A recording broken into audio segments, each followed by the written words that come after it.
Basically दो technique होती है, एक जिसको हम हाइलाइट्स बोलते हैं, ठीक है। हाइलाइट्स एक कॉमन वर्ड है जो आपने देखा होगा, डार्क टू लाइट। बहुत सारे क्लाइंट आते हैं जो टिपिकल हाइलाइट्स करवाना चाहते हैं, या फिर हाइलाइट्स के अलग अलग वेरिएंट होते हैं और वो प्लेसमेंट की एक्सपेक्टेशन करते हैं।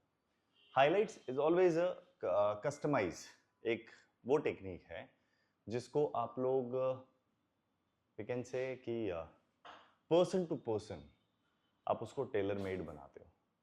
जैसे अभी हम डमी पे प्रैक्टिस कर रहे थे, तो डमी पे क्या होता है, सबका हेड शेप सेम था, बट जब आप एक्चुअली रियल लाइफ हेयर पे जब आप काम करोगे तो क्या डिफरेंस देखने को मिलेगा।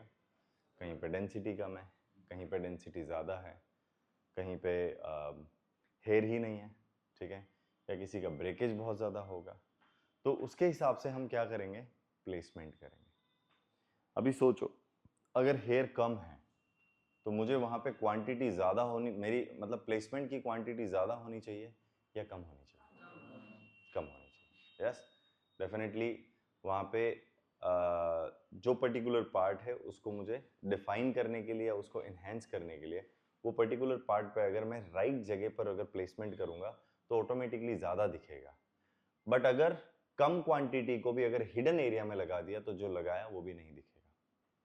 अब जैसे बहुत सारे क्लाइंट आते हैं जिनका वन लेंथ हेयर होता है, स्ट्रेट बाल, कोई लेयर नहीं, और उनको हाईलाइट करनी है।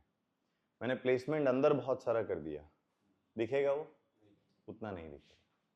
वहां पे मेजर प्लेसमेंट कहाँ करना पड़ेगा मुझे? क्राउन एरिया, साइड्स, इन सारे पार्ट में। क्लियर है? सो वैसे ही बालियाज में भी ये भी एक कस्टमाइज टेक्निक है, पर्सन टू पर्सन, कि आप किस तरह के हेयर पे डेंसिटी है तो वहां पे आप कैसे प्लेसमेंट करोगे, कम हेयर है तो कैसे प्लेसमेंट करेंगे। It is all about a technique, ठीक है। बट बालियाज का मतलब क्या है? सो उसका एक सिंपल मीनिंग है, बालियाज मीन्स टू स्वीप। स्वीप करना मतलब, पेंटर को देखा आपने कैसे पेंटिंग ब्रश को कैसे स्वीप करता है वो? यस, जब भी पेंटर अपना ब्रश चलाता है तो उसका आखिरी में कैसा स्ट्रोक होता है, कभी भी ऐसे सॉलिड लाइन नहीं देखने को मिलती है। ब्रश से क्या होता है, एकदम सॉफ्टनेस, वो जो ब्रश ब्रश के जो सॉफ्टर इफेक्ट आता है वो कुछ ऐसा दिखता है, ऐसा ही दिखता है ना? यस। सो बालियाज एक फ्रेंच वर्ड है, ठीक है, जिसका मतलब है टू स्वीप, मतलब कि उसको आप पेंटिंग की तरह पेंट कर रहे हो।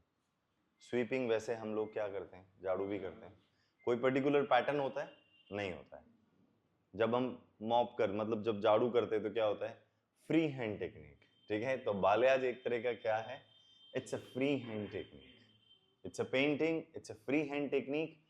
और क्या देखने को मिलता है इसमें, ब्लेंडिंग बहुत अच्छी देखने को मिलती है। पेंटर जब ब्रश चलाता है तो क्या करने के लिए करता है, वो स्वीप क्यों करता है? ब्लेंड करने के लिए, ठीक है। और जब ब्लेंडिंग होती है तो इफेक्ट कैसा आता है, काफी अच्छा स्मज होता है, ब्लेंड होता है। वो ब्लेंड और स्मज दोनों सेम है, ठीक है, दोनों का मतलब सेम है कि जब आप रिजल्ट देखते हो तो काफी अच्छा ब्लेंडेड देखने को मिलता है। और कलर कैसा दिखता है? A very natural looking. आपने कभी भी अगर बालियाज देखा होगा तो उसका जो इफेक्ट होता है वो बहुत ही नेचुरल लुकिंग। अब नेचुरल लुकिंग क्यों बोला गया है? हाइलाइट्स में क्या होता है, वो स्ट्रिप्स दिखेगी, यस, कहां से शुरू हो रहा है कहां खत्म हो रहा है। इन बालियाज यू कैन नॉट जज कि कहां से कलर शुरू हुआ और कहां पे कलर खत्म हो गया। आया समझ? सो बालियाज एक एकदम फ्री हैंड पेंटिंग है जहां पे आप अपने हिसाब से कैसे भी उसको पेंट कर सकते हो, बट उसका इफेक्ट क्या होना चाहिए, ब्लेंड होना चाहिए, ठीक है। उसके मल्टीपल पैटर्न्स हैं, ये 5 पैटर्न है जो मैंने यहाँ पे बनाए हैं, ठीक है।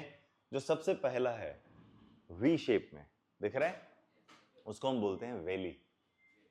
वैली होता है दो माउंटेन के बीच